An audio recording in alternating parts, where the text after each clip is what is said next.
So I finally got the upholstery shop to get me in. So I'm going to have to pull these seats.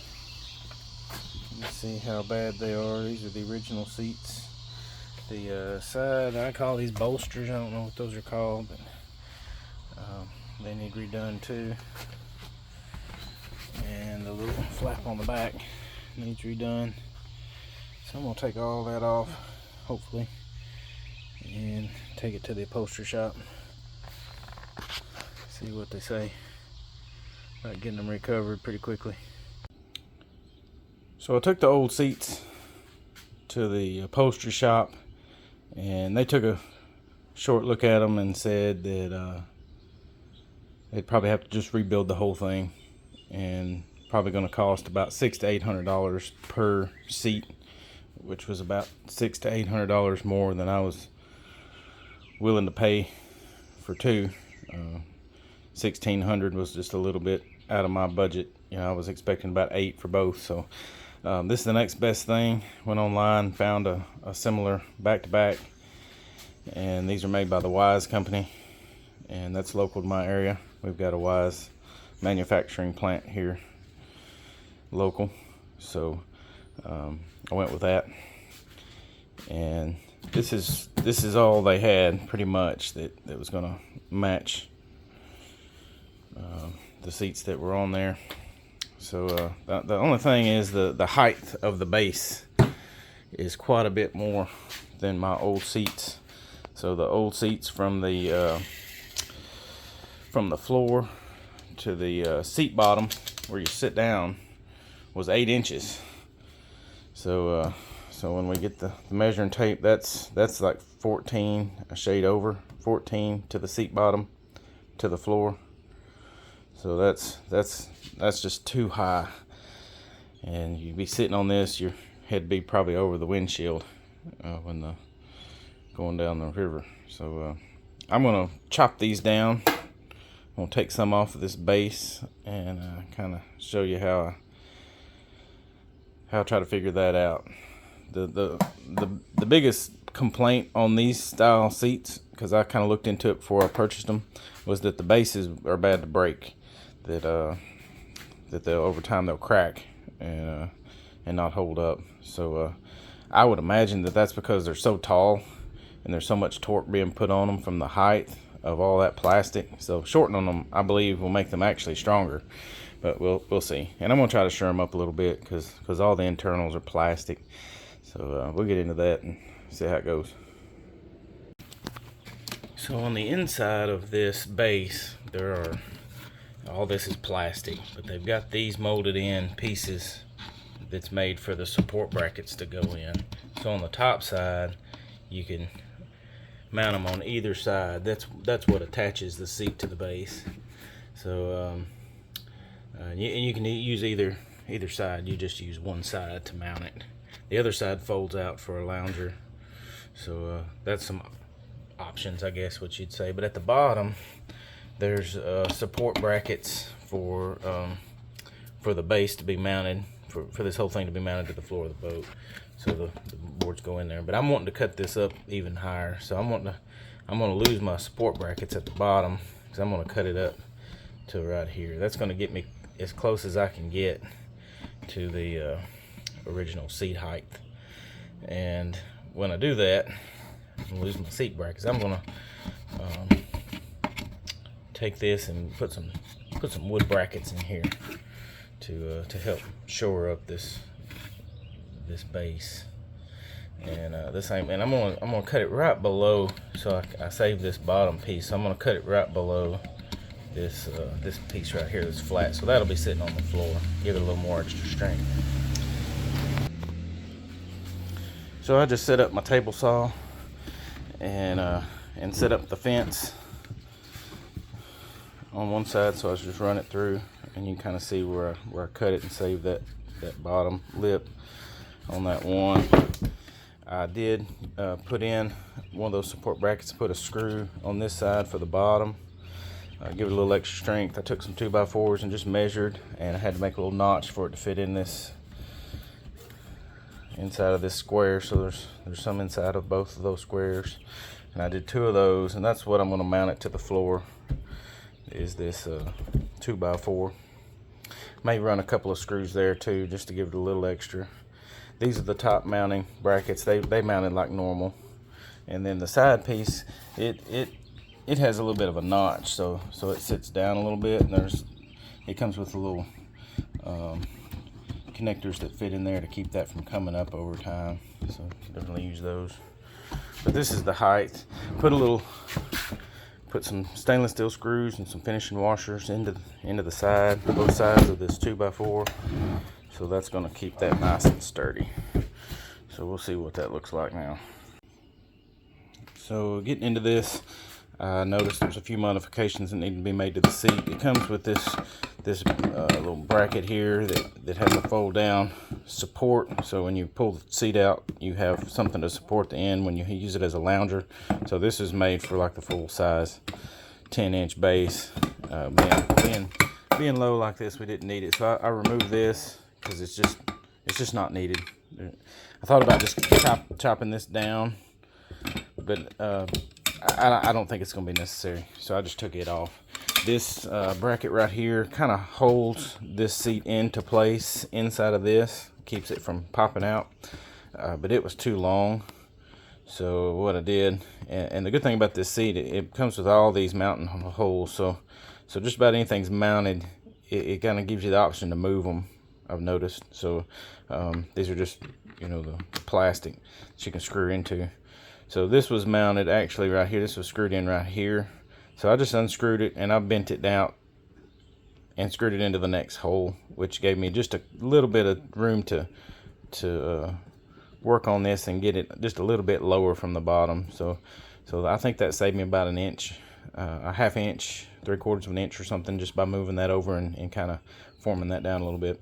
So that's what I did to the seat bottom to make it fit a little bit better. So this is my completed seat with my a little bit of the height of the base taken off.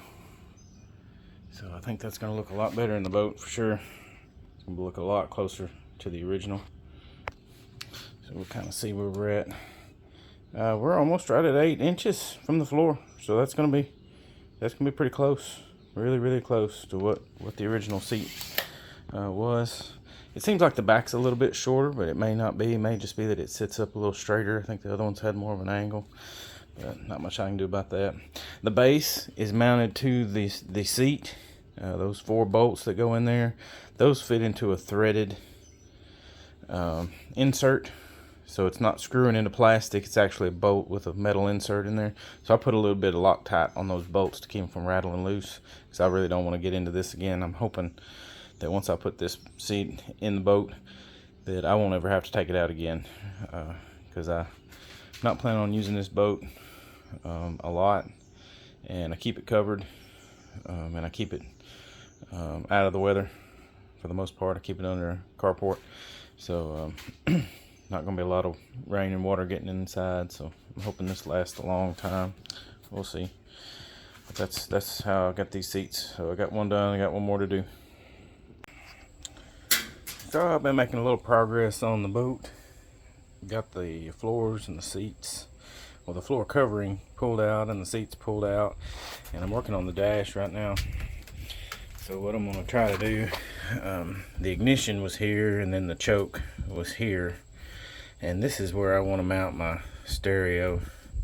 So I'm going to move those over to over here next to the steering wheel. So I took the steering wheel off and had to figure out how to get this loosened up to have some access from the back to mount these switches in here. So that's where I'm at now, and hopefully get this tore. This floor is a little soft right here in the middle, in between the stringers. So I'm gonna cut out the floor, put some new plywood and some new fiberglass. So that's next. So I got my switches moved, so that looks pretty good right there. They'll be functional, and that's good enough, and the wires fit behind it. I scuffed up the gel coat a little bit. I got in a hurry cutting that hole, so So I want to go back and polish that, but I've just got this rough fit in, so that's where I don't have the wires hooked up yet. So that's where the stereo is going to be, right there on the dash. So I'm liking it there. I wanted it here, but there's just not enough room with the steering mechanism from behind to put it in that little spot. But there's just enough for these wires not to hit the steering assembly in the back. So that's it. Got that part just about done. And next I'm working on the floor. Here I'm making my new side bolsters. So I'm taking the old ones and I'm just laying them out, and I'm tracing them onto a thin plywood to get the shape. And then I'm going to take a jigsaw and just jigsaw out the panel here. I'm fitting in the C-deck, and I'm just going to cover them with C-deck, and I left about 1 inch on all sides, so that'll give me room to route out the edges. So I'm laying it down, and there's some extra on the overlap, and I went back with a router with a flush cut trim bit. And here I've got my speaker rings. So this is a flush mount speaker ring, so it gets the speaker a lot more flush on that panel, so it's not sticking out as far out. And I really like these trim rings. This kind of shows you how to mount them. Just measure it, cut it. It's got screws that's mounted into the plastic that you mount from the back side.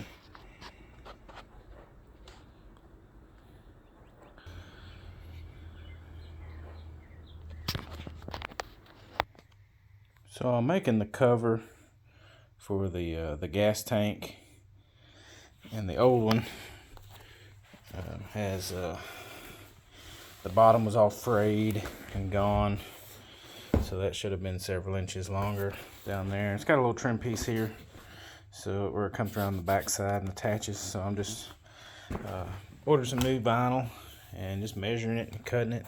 Gonna sew the edges up kind of like this one is. Just run that through a sewing machine, get us a nice little neat little edge on the edge like that. Don't have a backer to put on like they've got, but maybe it won't matter. But that's just measure and cut. That's what I'm gonna do. Probably have to take a heat gun and get these wrinkles out. I just ordered this fabric to match the color of the seats, so it wasn't exact, but it's close enough. We'll see how it turns out when we get it installed. This is my electrical setup, so I'm just going to kind of show you how I wired the boat. So on the battery, this is the main ground that goes to the box that does the engine controls. So for starting the motor and running the motor, those cables are tied into their own post. This is the positive, this is the negative. So I just put those separate from this setup right here. So on this setup, this runs all the electronics on the boat that's not related to the motor. And I just bought this little block here to run all my connections through, and a cutoff, which I wasn't planning on doing a cutoff, but then once I got into this, I realized that it would be really convenient to have one. I wish I would have put it on this side, because I'm kind of underneath the back, and I'm gonna have to reach way in to operate that, but it's not a big deal. I wanted it all together on this one panel, and I bought the a Clarion XC2510, so that's a 5-channel amp. It has 2 power wires, so the sub channel is the 5th channel, and then it's got 4 regular speaker channels. So the sub channel has its own power wire, so I like that. So I just like that design. And when these first came out, they were a really good deal, but now the price of those has really gone up. It was over $400 for that amp. But I got it all wired up, and I checked it, and I really like the amp, so I'm kind of happy with my purchase. And let's see, so all of the amp and the head unit running to the dash is run off of this power supply here, and then this thing is run on these two quick disconnects on the battery. So they're separate from the engine, so I try to keep it all separate, so I can turn this on and off with the switch, and then all my sound wire and power and ground wire running to the front is right here. So the power and ground, and then the speaker wires are up here. So all this will be covered by the panel that I made, and that's my electrical setup. So I've been making some progress on the boat. Got the new floor in, put some C-deck down to cover the floor. I've got one of the seats mounted, and I started mounting this side bolster, but I cut this trim ring a little bit too low, and it won't sit flush on the bottom where the bottom's supposed to be screwed in. So I'm gonna have to put a piece of wood behind it, and probably about an inch and a half, somewhere about that thickness. And so that's actually a good thing, because I've been thinking about how to put some courtesy lighting inside the boat, and putting a little strip under here is going to leave me a gap, and I just got that under here to just see how wide that needs to be. That'll give me something to mount some LED strip lights under here for some courtesy lights inside the boat. So that's not a bad thing. I was thinking about it, but this is kind of forcing me into getting it to where that's installable.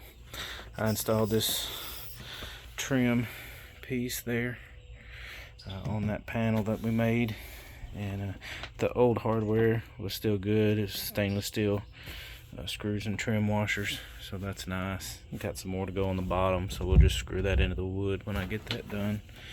And it's going pretty good. I got my stereo wired in, and I still have this side to finish the trim piece. I've just got it sitting in here to get it out of the weather. This is dirty from having to take it in and out of the boat and while I'm working on it. And it's rained like somebody said 20 days out of 27 days in May, so it's been raining almost every day. And then I've got my little hatch cover finished and installed some buttons on the bottom. So I'm liking that. Little buttons. And, that's where I'm at right now. Getting close to the finish line. I am going to run my navigation lights are not working, so I've decided to run a power wire up to the front of the boat under the dash, and ground wire. And so that's those wires sitting there. I've just ran those wires up there to get ready to install. I'm going to put a small fuse block under the dash, and I'm going to rewire some of the things on the dash, the exterior light, the navigation lights. I think these pieces, maybe this one, but I think this one up here is supposed to have a light inside those, and none of those are coming on. So I'm going to look and see if I can get all that working right. So this is how I set up my courtesy lights. I took a 2x4 and I set up my fence on my table saw into the width that I wanted to cut the boards. So I just cut the board into these strips, the size that I'm wanting. And I don't know the exact size, I just eyeballed it, but you can see I put a little 3M adhesion promoter. It's a little jar of liquid you can get, and put it on the surface before you adhere this adhesive backing to these LED strips. I think this is a little over 6.5 foot strips, so I got an 8-foot board, and it didn't quite run the whole thing, but this is going to be the back. So I just left a little bit on the end, off the back end, and then left a little bit longer on the front, because I may put a strip of lights under the dash, and then it won't be real necessary. So that's the way I did that. And then I'm just going to wire these up and run the wires up to my little fuse block that I've got, and it'll it'll get power from there. And I may run this. I may run the ground to the fuse block and the power wire to the light switch, and just have it on all the time when you turn the lights on. So that's probably how I'm going to wire these up to the little pull on the dash. Alright, so I've got the lights hooked up and installed, and it's getting kind of dark, but they're a little bit brighter than I thought they would be. But they're alright. They're not too bright. It'll be nice if we need a little lighting in the boat. And I rewired the dash up, and I got that light to come on, and I ran new wires to the front navigation lights, but you can't see that, and new wires to the anchor light. And I couldn't get this to light up, so I may have to take that off and redo it. But all that wiring under the dash, I just ran all those wires to a new fuse panel and just wired it all up fresh. And so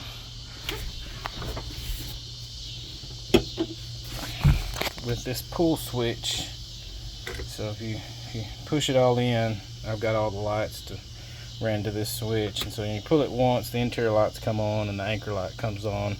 You pull it the second time, and everything stays on, and it adds the front light. So to wire this switch, it's just 3 wires going to it, so there's a power running to it, and then all the positive side wires to everything you want ran to this switch. So everything on the first pull is on one of the posts, and then just the nav lights on the second post. So the battery, all the positives to all the lights you want on this switch. That's how this switch is wired up. It's pretty easy, and the horn still works, and the stereo's working. I got the JL 6.5 and a 10-inch sub, and then the only thing I'm missing is the rear speakers, so to go in those flush mount speaker rings. But I'm liking the setup. Just waiting on a new propeller. I think I have a spun hub on my propeller, so I've got to order a new one, and once it gets in, we'll be ready to take it out and run it.